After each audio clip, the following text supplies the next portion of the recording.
The following is an excerpt from the book The New Jim Crow: Mass Incarceration in the Age of Colorblindness by Michelle Alexander, a civil rights advocate and professor of law. In 1992, presidential candidate Bill Clinton vowed that he would never permit any Republican to be perceived as tougher on crime than he. True to his word, just weeks before the critical New Hampshire primary, Clinton chose to fly home to Arkansas to oversee the execution of Ricky Ray Rector, a mentally impaired black man who had so little conception of what was about to happen to him that he asked for the dessert from his last meal to be saved for him until the morning. After the execution, Clinton remarked, "I can be nicked a lot, but no one can say I'm soft on crime."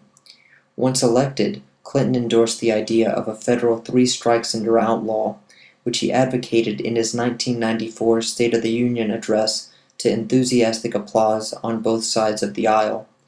The $30 billion crime bill, sent to President Clinton in August 1994, was hailed as a victory for the Democrats, who were able to wrest the crime issue from the Republicans and make it their own.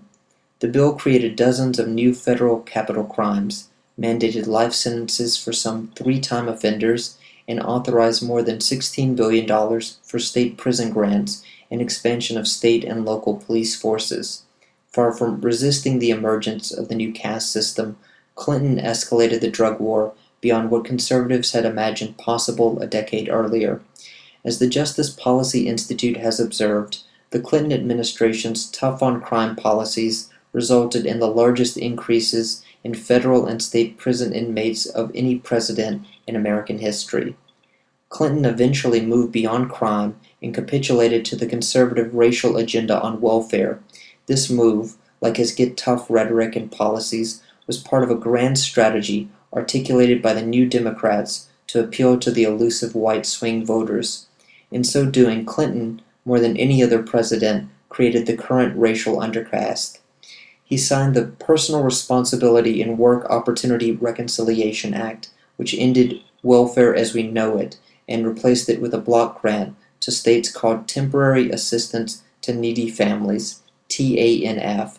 TANF imposed a 5-year lifetime limit on welfare assistance, as well as a permanent lifetime ban on eligibility for welfare and food stamps for anyone convicted of a felony drug offense, including simple possession of marijuana.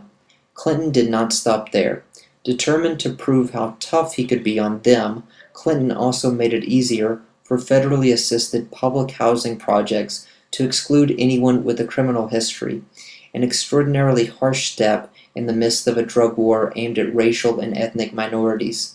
In his announcement of the 1 strike and you're out initiative, Clinton explained, "From now on, the rule for residents who commit crime and peddle drugs should be 1 strike and you're out."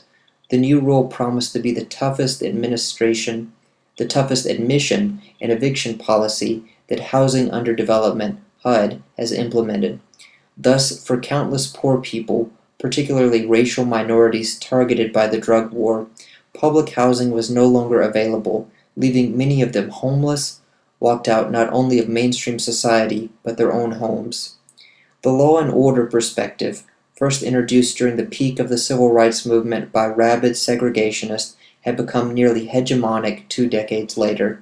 By the mid-90s, no serious alternatives to the war on drugs and get tough movement were being entertained in mainstream political discourse.